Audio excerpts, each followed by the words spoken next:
علم الإنسان ما لم يعلم والصلاة والسلام على رسوله محمد الذي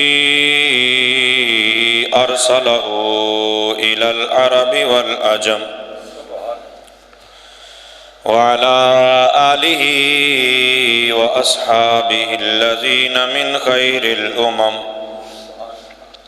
أما بعد فأعوذ بالله من الشيطان الرجيم بسم الله الرحمن الرحيم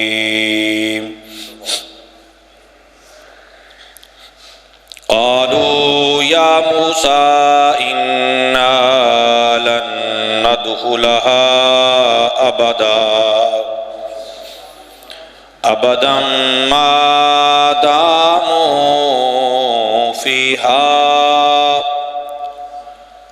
فاذهب أنت وربك فقاتلا إنا هاهنا قاعدون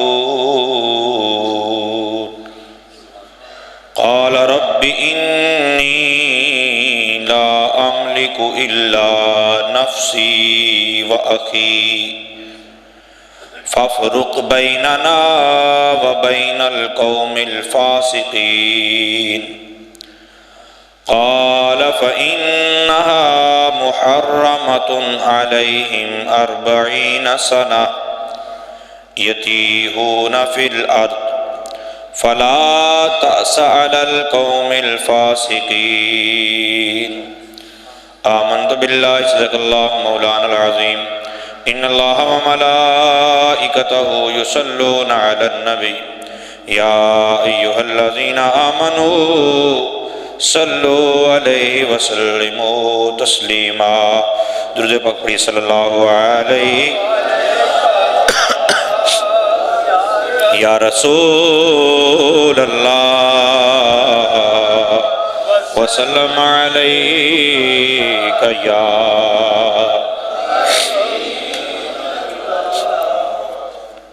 عرش حق ہے مسند رفعت رسول اللہ کی دیکھنی ہے حشر میں عزت رسول اللہ کی ٹوٹ جائیں گے گناہگاروں کے فوراً قید و بند ٹوٹ جائیں گے گناہگاروں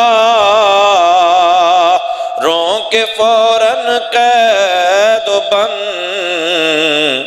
حشر میں کھل جائے گی طاقت رسول اللہ کی حشر میں کھل جائے گی طاقت رسول اللہ کی وہ جہنم میں گیا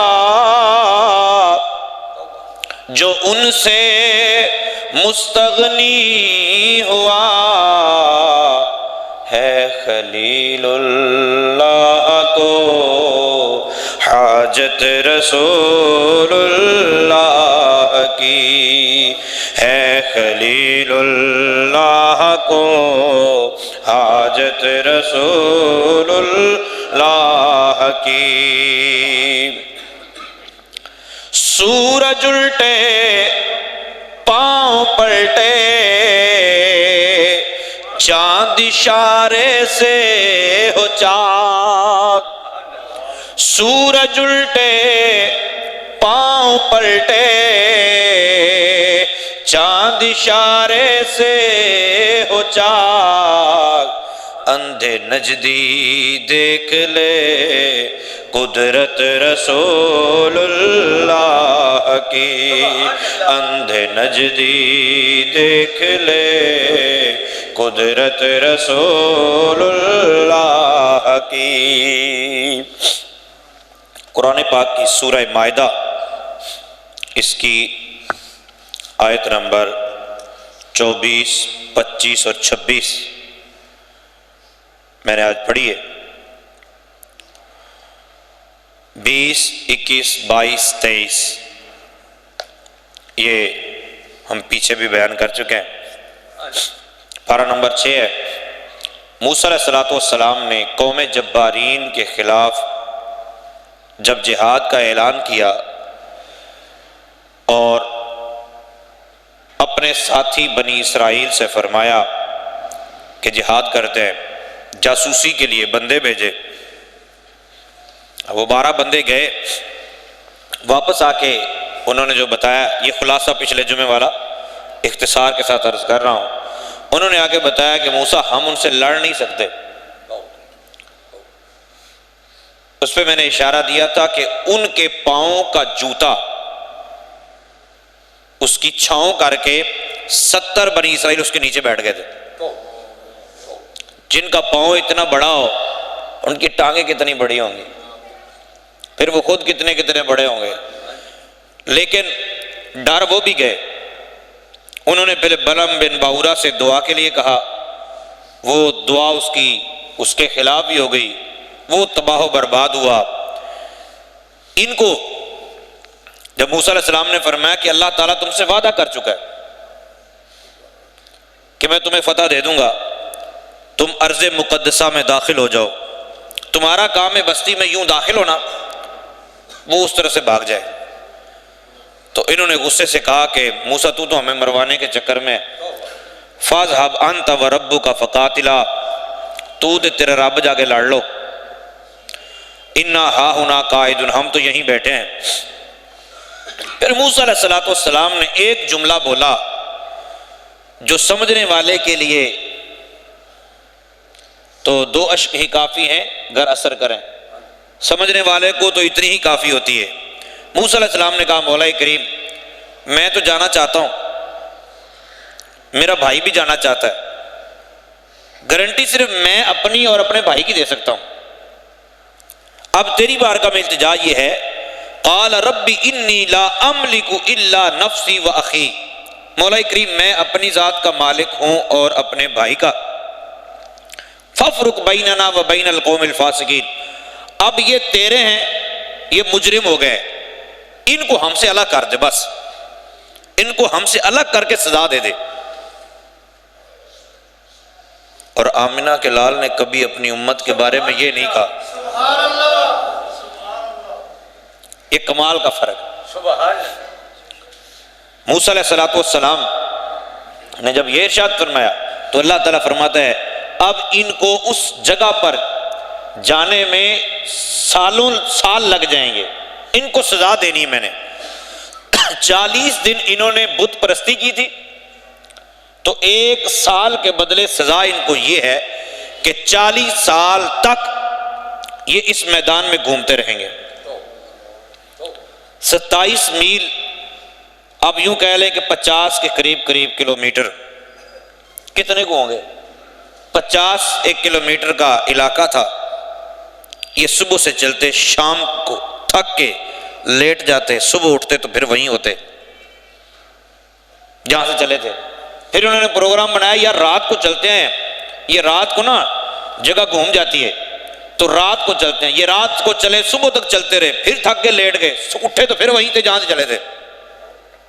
رب تعالیٰ نے فرمایا کہ فَإِنَّهَا مُحَرَّمَةٌ عَلَيْهِمْ 40 سَنَةً، 40 سال تک وہ ارض مقدسہ ان پر حرام کر دی گئی۔ یتیہون فی الارض، یہ زمین میں گھومتے رہے، میدان میں چکر لگاتے رہے۔ اسی دوران ان پر اور بھی انعام و اکرام ہوئے، سزا ان کو یہ ہو گئی۔ پھر من و سلوہ کے بارے میں انہوں نے کہا کہ موسیٰ بات تو ٹھیک ہے، اب ہم تھک گئے ہیں، لیکن اب مہربانی کرے کہ کھانے پینے کا اہتمام تو ہو جائے۔ تو ان کے لیے من و سلوہ اتارا گیا۔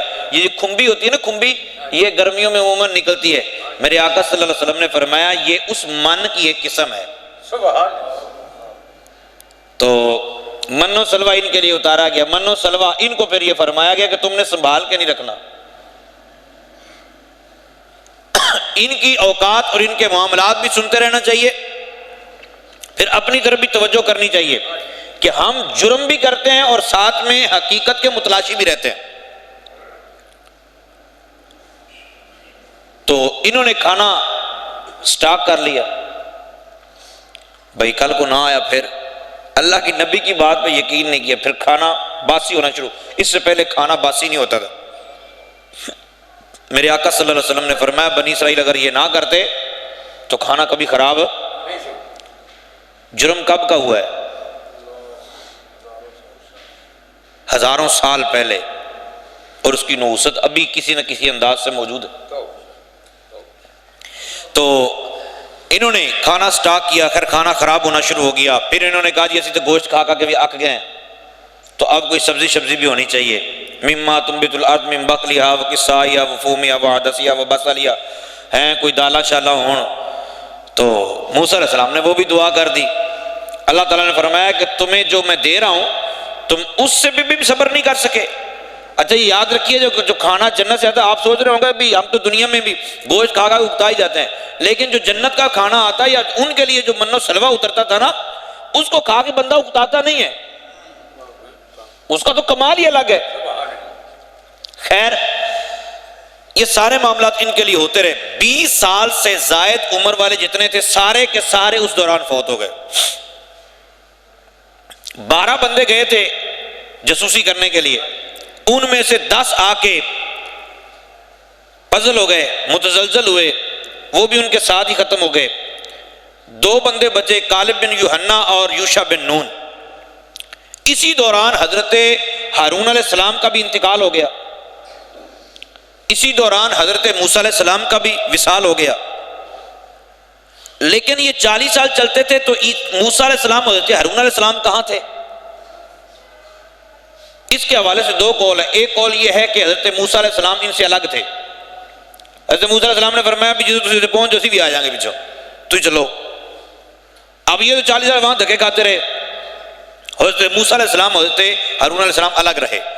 دوسرا قول یہ ہے کہ وہ بھی انہی کے ساتھ تھے, لیکن آگ ہر ایک کو جلاتی رہی ابراہیم علیہ السلام کی, مگر ابراہیم علیہ السلام پر اثر انداز نہیں ہوئی. اسی طرح باقی سارے تھک جاتے تھے, حضرت موسیٰ علیہ السلام حضرت ہارون علیہ السلام کو محسوس ہی نہیں ہوتا تھا. یہ اللہ کی قدرت تھی. سارے کے سارے اب اولادیں جوان ہو گئیں, 40 سال میں اولادیں بڑی ہو گئیں. تو یوشع بن نون حضرت موسیٰ علیہ السلام کے نائب بنے. یوشع بن نون نے فرمایا اب کیا پروگرام ہے؟ اولاد ساری کہنے لگی ہم جانے کو تیار ہیں, 40 سال ہو گئے یار تو پھر جانا. ہم اللہ کی بات مان لیتے تو اس وقت سے اب تک ہم پتہ نہیں کہاں پہنچے ہوتے. چلتے ہیں. تو موسیٰ علیہ السلام کے جو نائب تھے حضرت یوشع بن نون, آپ نے ارشاد میں چلو ٹھیک ہے پھر اگر تم تیار ہو تو چلتے ہیں. یوشع بن نون نے جہاد کی تیاری کی. عصر کا وقت تھا اور جمعہ والا دن تھا. جمعہ والا دن اور عصر کا وقت. یوشع بن نون نے تیاری کی, ساری قوم کو ساتھ لیا, جہاد کا اعلان ہو گیا. جب چلنے لگے نا تو ہفتے والے دن ان کے لیے جنگ و جدل منع تھا. ہفتے والے دن یہ جنگ نہیں کر سکتے تھے. اب ارض مقدسہ میں داخل ہونا تھا. جب ارض مقدسہ میں داخل ہونے کے لیے جہاد شروع ہوا, اب قریب گئے تو اب ٹائم ظاہر لگتا ہے. پھر غروب آفتاب جیسے ہی ہو جاتا ہفتے والا دن شروع ہو جاتا. تو اگلا دن رات پہلے ہے دن بعد میں, تو رات اور دن ایک ہی دن ہفتے والا.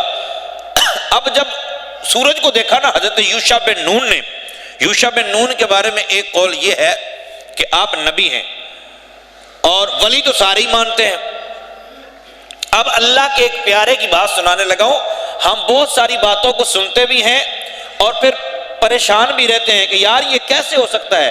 اللہ تعالیٰ اپنے پیاروں کو بڑے بڑے کمالات عطا فرماتا ہے. یوشع بن نون جب جہاد کے لیے چلے اور آپ نے توجہ کی سورج کی طرف, آپ نے سورج کو فرمایا یار تجھے پتہ نہیں میں جہاد کے لیے جا رہا ہوں, اور تجھے یہ نہیں پتا کہ اگر شام ہو گئی تو پھر جہاد رک جائے گا, اور جہاد رک جائے گا اور دشمن دوبارہ سے تیاری کر لے گا. آپ نے سورج کو مخاطب کر کے فرمایا کہ تو بھی اسی کے حکم کا پابند ہے جس کا میں بندہ ہوں، جس کا میں مطیع و فرما بردار، تو بھی اسی کا مطیع و فرما بردار۔ اب دھیان سے سن، تو نے تب تک کھڑے رہنا ہے جب تک ہم علاقہ فتح نہیں کر لیتے۔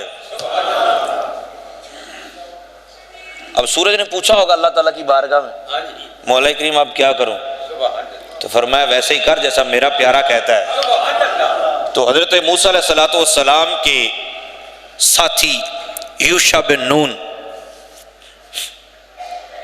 آپ نے سورج کو اشارہ کیا۔ ایک قول میں اللہ تعالیٰ کی بارگاہ میں جا کے مولا کریم نے روک دے، لگا رہا ہے نا مولوی ساری زندگی، کبھی مولا کریم نے روک 2 منٹ ہیں، روٹی ابھی مولوی صاحب کا پورا خاندان ابھی اٹھا ہے، ٹھیک ہے، سارا خاندان ابھی اٹھاؤ، اور مولوی صاحب کا پروگرام بن جائے یار سحری کے لیے صبح صادق طلوع ہونے والی ہے، مولا کریم سورج کو ذرا روک، یہ صبح صادق ہی نہ ہو، نہیں ہو سکتا۔ یہ کمال اللہ کے خاص بندوں کو عطا کیا جاتا ہے۔ اچھا، اس حوالے سے یہ بھی یاد رکھیے گا، ایک قول یہ مشہور ہے کہ حضرت بلال حبشی رضی اللہ عنہ نے اذان نہیں دی تھی تو سورج نہیں چڑھا تھا۔ اچھا، یہ حدیث پاک نہیں ہے، اس کی کوئی اصل نہیں ہے، اب بڑے بڑے مولوی سناتے ہوں یا چھوٹے چھوٹے مولوی سناتے ہوں، اس کا کوئی حوالہ نہیں ہے۔ بہرحال تاکہ ہمارے ذمہ نہ پڑ جائے کہ مولوی صاحب یہ بتاتے ہیں تو بتاؤ کہاں لکھا ہے، تو یہ کہیں نہیں لکھا ہوا، نہ کسی کو سنائیے گا۔ حضرت یوشع بن نون نے اشارہ کیا تو سورج رک گیا، اور پھر اس وقت تک غروب نہیں ہوا جب تک علاقہ فتح نہیں ہو گیا۔ ایک مرتبہ یوشع بن نون کے لیے، اس کو کہتے ہیں حبوس شمس، ایک ہوتا ہے رد شمس لوٹانا، ایک ہوتا ہے حبس شمس سورج کو روکنا۔ ایک مرتبہ تو یہ ہو گیا، پھر ایک مرتبہ آپ نے واقعہ سنا ہوگا کہ موسیٰ علیہ السلام اماں کے پاس پہنچے، اماں بنی اسرائیل کو ساتھ لے کے ہم نکلنا چاہتے ہیں، دریا پار کرنا چاہتے ہیں، تو اماں ساڑھے حالت مہربانی کر یوسف علیہ السلام کے تابوت کا پتہ بتا کہ یوسف علیہ السلام دفن کہاں ہے، دریا کے اندر دفن ہے۔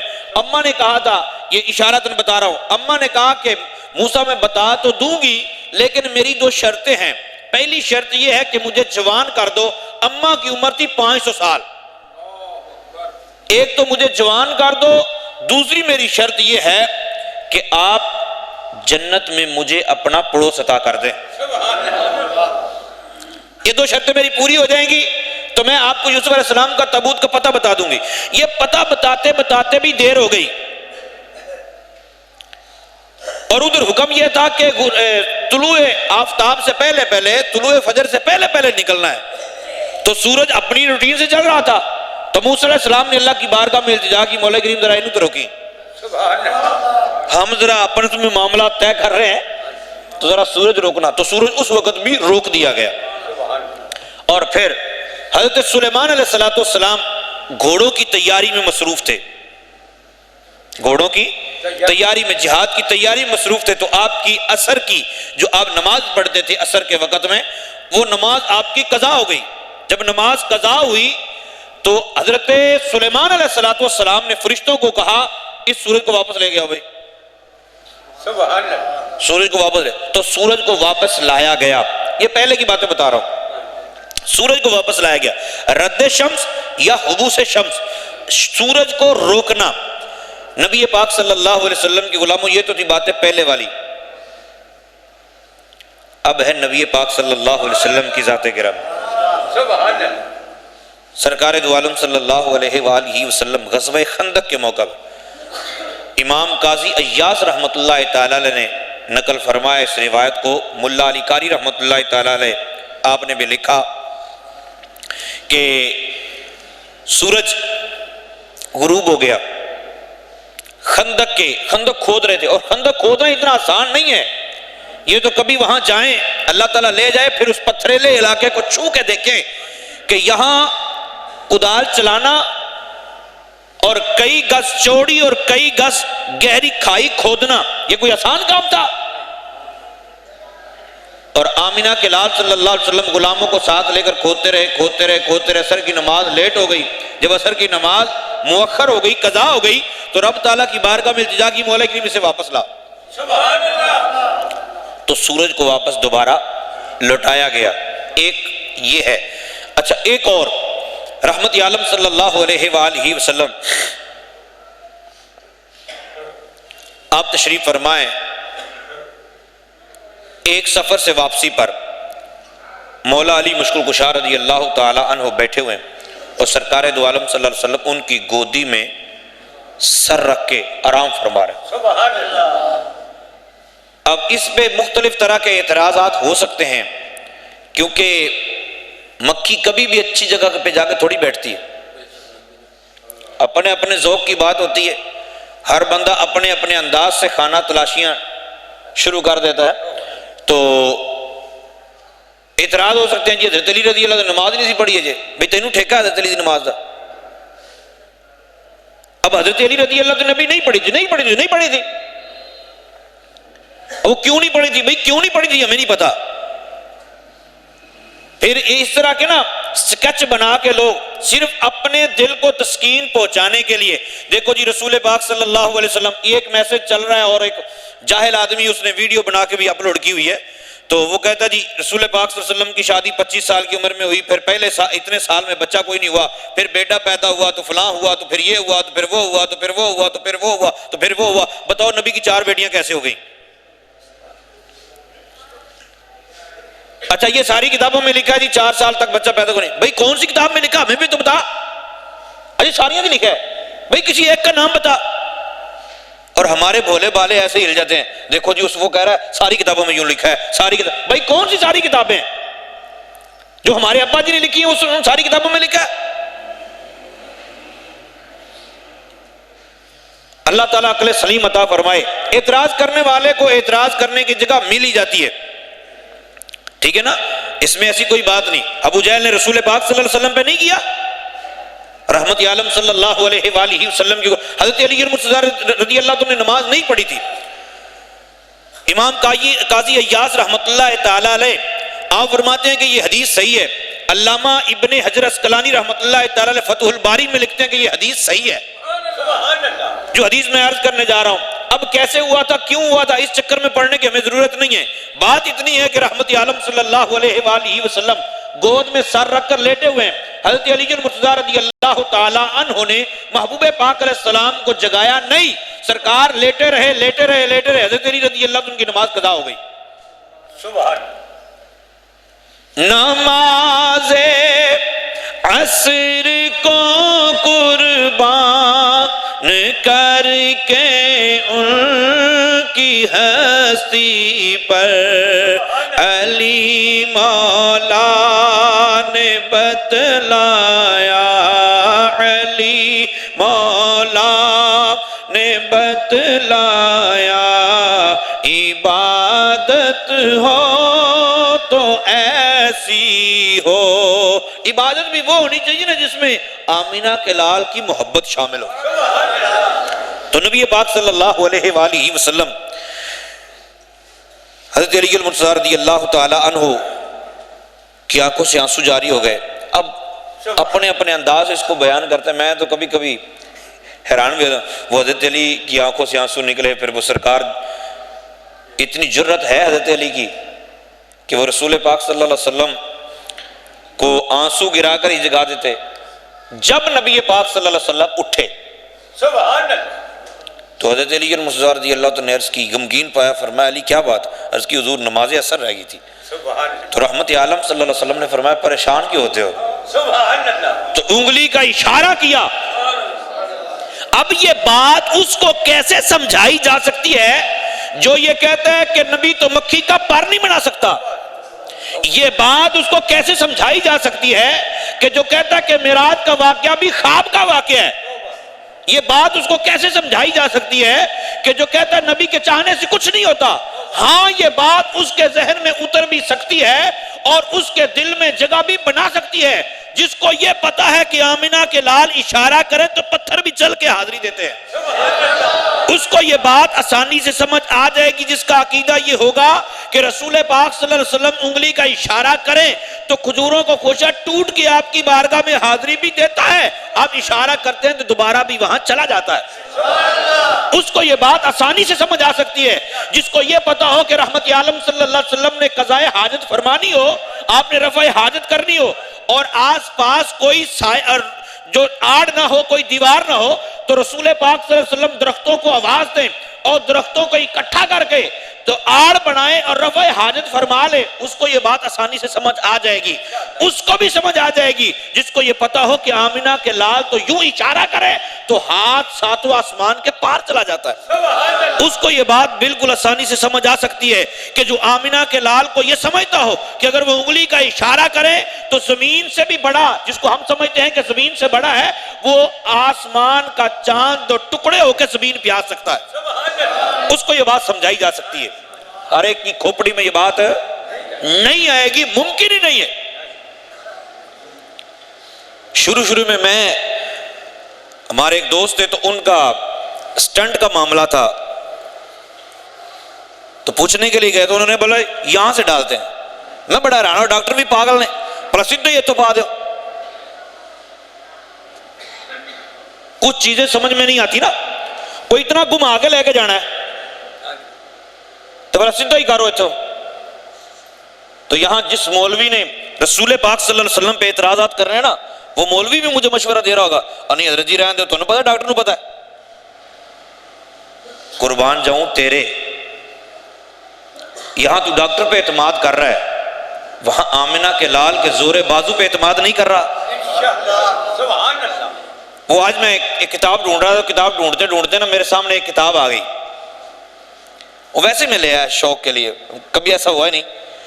وہ ایک کتاب کا نام ہے کرامات اہل حدیث، تو اس میں ایک کرامت تھی، وہ میں کرامت سنانے چاہ رہا تھا آپ لوگوں کو کہ کتنی زبردست کرامت ہے۔ مانتے سارے ہی ہیں یار، بس صرف 11ویں والے پیر کی ماننے میں پریشانی ہوتی۔ اللہ کرے ماننے والا ہمیں بنا دے۔ جدید دور آ گیا ہے، یہ صفحہ نمبر اس کے 13 پہ ایک کرامت لکھی ہے، رسول پاک صلی اللہ علیہ وسلم کے حوالے سے بات آگے کرتا ہوں۔ تو بتاتے ہیں کہ یہ مولوی صاحب جنہوں نے یہ کتاب لکھی ہے، موضع لکھو کی سے، گاؤں کا نام کیا ہے؟ لکھو کی، پھر بولو سمجھ تو آگئی ہوگی آدھی آپ لوگوں کو، یہ لکھو، اس سے آگے کچھ اور بھی بنا ہے، وہاں کے رہنے والوں کو کیا بولتے تھے یہ بعد میں کر لینا۔ اچھا، موضع لکھو کی سے کچھ فاصلے پر ایک جمیل نامی گاؤں تھا، ہوگا کوئی کبھی پرانا دور، جہاں کا سردار جلال الدین عرف جلو بہت بڑا زمیندار اور کئی گاؤں کا مالک تھا۔ جلو کے ہاں اولاد نہیں ہوتی تھی، اس نے کئی بیویاں کر رکھی تھی، مگر پھر بھی وہ اولاد سے محروم تھا۔ پنجاب میں یہ رواج ہے، اس وقت بھی، دین نیا نہیں ہے، یہ رواج ہے کہ جب کسی کے ہاں اولاد نہ ہوتی تھی، وہ پیروں، فقیروں، جوگیوں، مست قلندروں، خانقاہوں اور قبروں کی طرف رجوع کرتا ہے۔ اچھا، رجوع کیوں کرتا ہے؟ اس لیے نہیں کہ وہ دیں گے، اس لیے کہ ان کے وسیلے سے اللہ دے گا، آج بھی اس لیے کرتے ہیں۔ خیر، اور ان سے اولاد چاہتا ہے۔ جلو بھی اسی خیال کا آدمی تھا، جہاں کسی فقیر کا پتہ چلتا تھا وہیں اٹھ دوڑتا تھا۔ ایک بار اسے پتہ چلا کہ فیروز پور شہر میں ایک مستانہ ہے جو مجذوب ہے اور بالکل ننگ دھڑنگ رہتا ہے۔ وہ اس کے پاس گیا اور اس سے بیٹا مانگا۔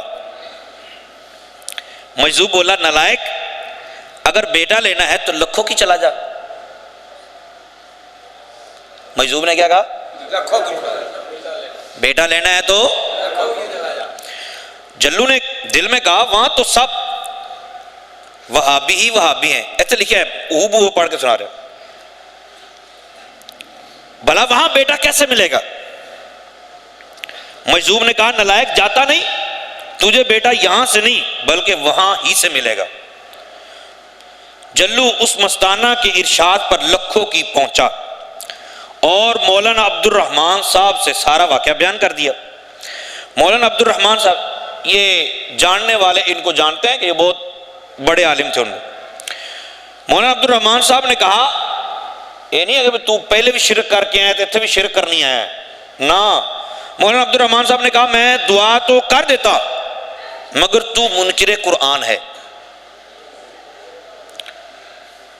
اچھا تیرے حق میں میری دعا قبول نہیں ہوگی. جلو نے کہا میں نے کب قرآن کا انکار کیا ہے؟ اس نے پوچھا تیری کتنی بیویاں ہیں؟ اچھا انہیں دسیا نہیں تھی ویسے علم ہے ویسے ہی ہو گیا سے انہوں نے پہلے پتہ لگ گیا نا کیونکہ ولیاں دی شان ہی ہے تو اس کو پہلے ہی پتہ لگ گیا یہ منکر قرآن ہے اس کی بیویاں زیادہ ہیں. اس نے پوچھا تیری کتنی بیویاں؟ اس نے کہا 7. تو آپ نے فرمایا قرآن تو 4 سے زیادہ کی اجازت نہیں دیتا پھر تو نے 7 کیوں کی؟ اس نے کہا جو حکم ہو میں اس پر عمل کروں. آپ نے فرمایا 3 کو یہی طلاق دے دے. گاؤں میں مسجد بنوا خود نماز پڑھنے کا اقرار کر اور دوسروں کو بھی نماز کی تلقین کر تو میں تیرے لیے دعا کرتا ہوں. وہ پھر انہیں کٹھیاں تینوں نو دے دیتی تے تینے ہو گئیاں. طلاقاں تو اسی ٹائم دیتی ہونیاں نا کٹھیاں ہی دیتی ہونیاں. ایتھے تے ایک نہیں نکلتی نکاح جو پاویں 600 باری کہہ لو انہیں تینے ہی کڑا دیتی ہیں. واہ اللہ تعالیٰ بڑوں کے کہنے پر چلنے کی توفیق عطا فرما. ہماری تو دعا ہی ہے. تو میں دل تو اس نے ایسا ہی کیا اس نے ایسا کیا آپ نے دعا کر دی. پھر کیا ہوا؟ خدا کی قدرت اگلے ہی سال اس کے ہاں بیٹا پیدا ہوا. کیا پیدا ہوا؟ وہ دوڑا دوڑا آیا اور مولانا کو لے جانا چاہا مگر آپ نہ گئے اور کہا کہیں ایسا نہ ہو کہ عوام یہ سمجھنے لگیں کہ عبد الرحمان نے بیٹا دیا ہے. دلوں تو ویسے من نہیں کھلا سی. پھر اس نے عرض کی حضور آپ اس کی تردید کر دینا وہاں جا کے بول دینا میں نے نہیں دیا. پھر خیر حضرت وہاں گئے اور وہاں کئی دن واز کیے. پھر سب کے سب گاؤں اہل حدیث ہو گئے. روانگی پر سردار نے آپ کو بہت کچھ دینا چاہا مگر آپ نے ایک حیا تک قبول نہ کیا. کوئی سکہ ہوگا اچھا وہ قبول نہیں کیا. خیر باپ میرا پتر دیتا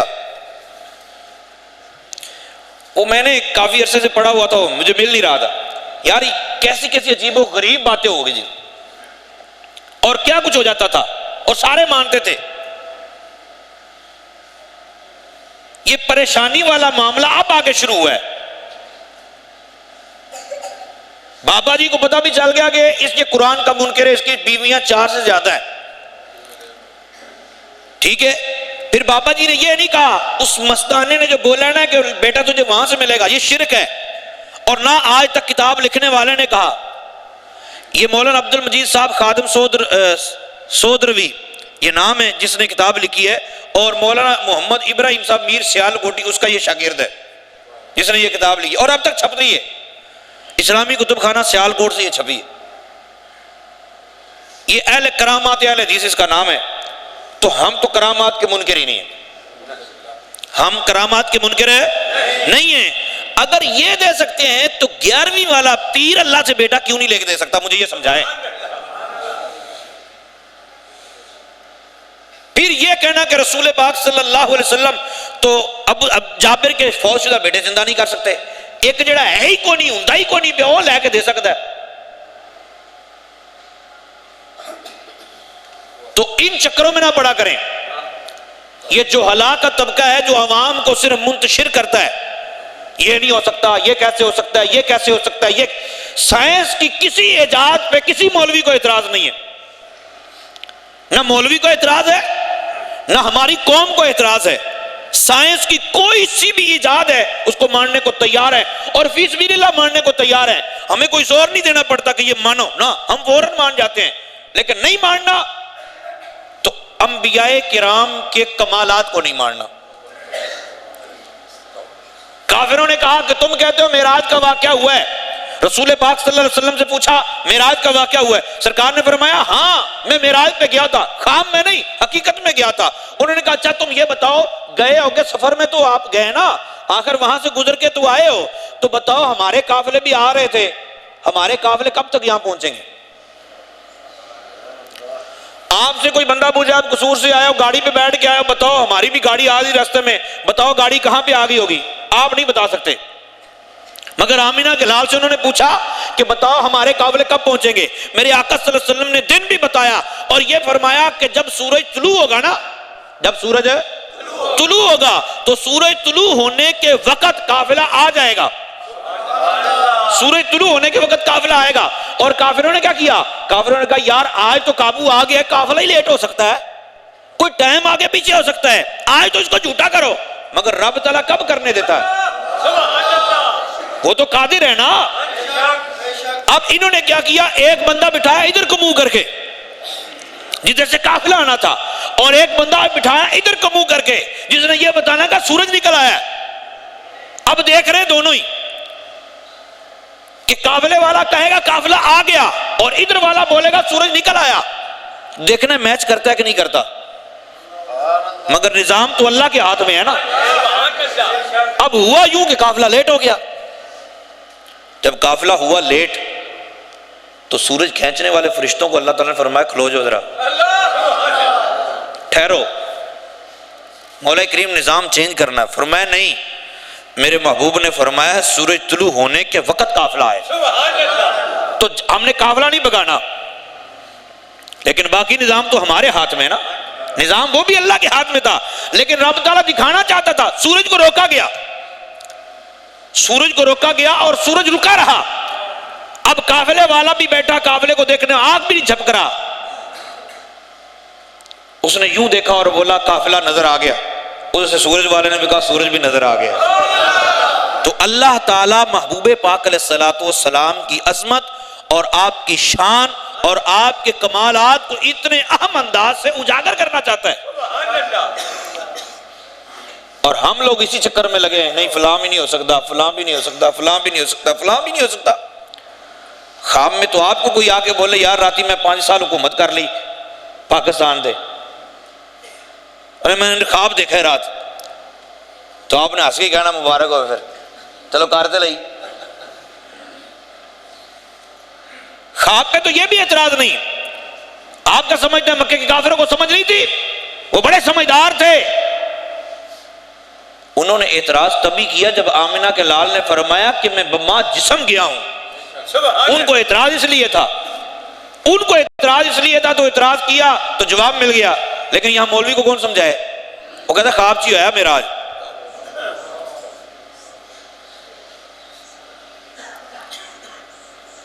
اللہ تعالیٰ رسول پاک صلی اللہ علیہ وسلم کی عزت کو پہچاننے کی توفیق عطا فرمائے۔ یہ 21، 22، 23، 24، 25 اور 26 نمبر آیات سورۃ المائدہ کی میں نے پچھلے جمعے اور اس جمعے عرض کی ہیں، اور انہی کے تحت چند باتیں کی ہیں۔ یوں قرآن نبی کی نعت ہے کہ ہم قرآن جہاں سے بھی پڑھتے ہیں وہاں سے ہمیں رسول پاک صلی اللہ علیہ وسلم کا قصیدہ مل ہی جاتا ہے، وہاں سرکار کی شان و عظمت مل ہی جاتی ہے۔ تو محبوب پاک علیہ الصلوۃ والسلام کے ہاتھ میں یہ طاقت اللہ تعالیٰ نے عطا فرمائی ہے کہ محبوب اگر اشارہ کریں تو کئی 100 یا کئی 1000 فرشتے سورج کو کھینچ کر جاتے ہیں۔ آمنہ کے لال اشارہ بھی کرتے تو سورج واپس پلٹ آتا ہے۔ تو یہ رسول پاک صلی اللہ علیہ وسلم کا کمال ہے۔ اللہ تعالیٰ اس کمال کو پہچاننے کی توفیق عطا فرمائے، آمین بجاہ النبی الامین۔